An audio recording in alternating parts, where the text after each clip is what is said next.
Cette semaine, comme promis, je vais vous raconter mon expérience de plus de 3 semaines sur ce Midjourney L100, qui est une tablette 4G équipée du processeur MediaTek. En tout point de vue, c'est un smartphone assez satisfaisant au niveau de qualité, performance et prix. Mais sa taille de 5,5 pouces pourrait être trop grande pour certains. Allez, progressons sur les détails. Commençons par le packaging et son contenu. La couleur adoptée pour la boîte fait plutôt jolie. Et sur la face dessous, on a les spécifications principales marquées, mais pas d'inscription sur le contrôle de qualité ni la conformité aux normes internationales. Au sujet des accessoires, on trouvera un flip cover qui est offert avec tout ce qui est son basique. Le manuel est en anglais, donc clairement c'est un modèle destiné à l'export. Sur l'ensemble de présentation, rien de très extraordinaire, mais j'ai rien à reprocher non plus. Le design de l'engin, c'est visiblement du genre OnePlus, et ça a un peu l'air d'un clone cheap, mais la qualité de fabrication dit l'autrement. À mon avis, elle fait plutôt correcte, surtout avec son contour en aluminium procès. Par contre, je dois avouer en même temps que ce genre de matériel est un peu grisant pour la prise en main. Et ça pourrait pas faire plaisir à certains, moi par exemple. À l'arrière, on voit clairement qu'il s'agit d'un format standardisé pour les emplacements de 4 signes chez les smartphones chinois d'aujourd'hui. Un emplacement standard qui supporte la 4G plus 3G et d'un micro pour la 2G. Et en plus, on trouvera un slot pour la carte microSD qui supporte une capacité jusqu'à 32 Go.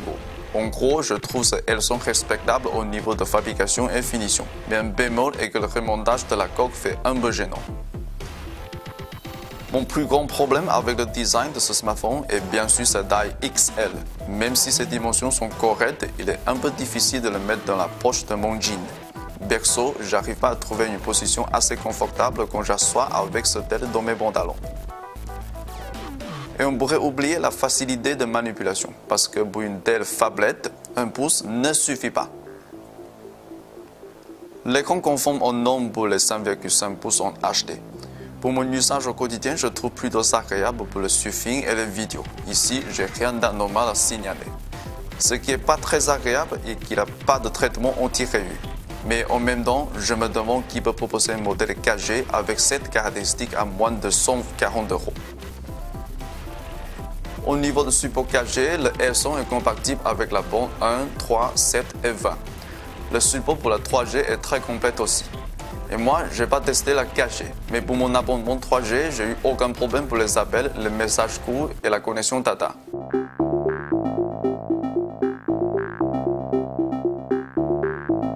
Le Smart Flip Cover est sans doute un bon argument de vente pour le L100. Il fonctionne plutôt bien avec 2 écrans de veille à l'afficher, l'horloge plus le lecteur de la musique.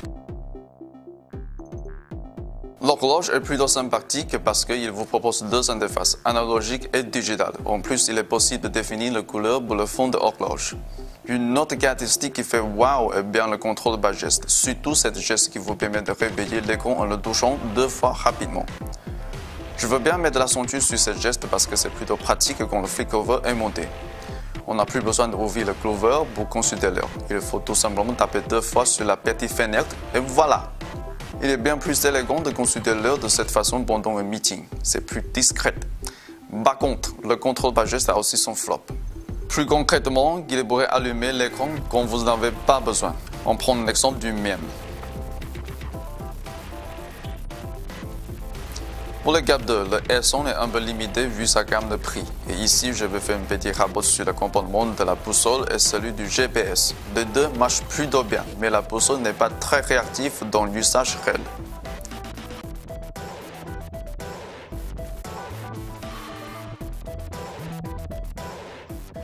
Pour le GPS, il semble que le MediaTek a amélioré la performance sur le nouveau processeur conçu pour la 4G. La première fixe a pris 6 secondes sur 7 devices et on capte plutôt bien les satellites tout dans la banlieue de Shenzhen. Et je vais faire vite avec la caméra parce que je la trouve plutôt moyenne. La réactivité de l'autofocus n'est pas mal du tout. En plus, pour les photos macro, l'image est respectable.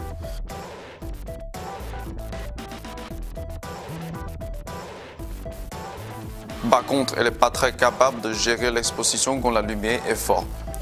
Le mode HDR fait son boulot de l'éclairer les parties obscures, mais rien plus que ça. Au passage, voici un petit clip fait avec la caméra.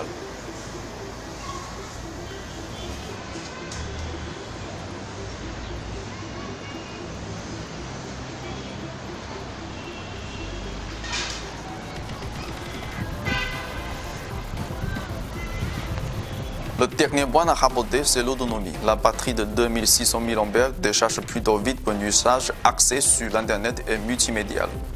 Le temps de recharge est assez stable, soit approximativement 4h30 à partir de 0% jusqu'à 100%. Mon usage était plutôt léger. Je passe en moyenne 1h30 chaque jour pour écouter de la musique et les podcasts avec une paire d'oreillettes Bluetooth dans l'autobus.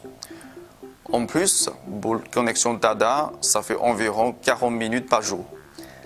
Et à part de ça, le téléphone est connecté tout le temps sur le réseau 3G. D'après ce que j'ai pu expérimenter, la batterie est capable de durer pour 2 jours pour un usage pas très lourd. Bon, je vais mettre fin à ce petit rapport sur le budget et le son, et je m'excuse pour ne pas capable de couvrir tous les points sur ce smartphone parce qu'on est un peu à court du temps. J'espère que cette vidéo vous a plu et n'hésitez pas à y réagir. Je rendrai la semaine prochaine avec la nouvelle générique. Ciao à tous!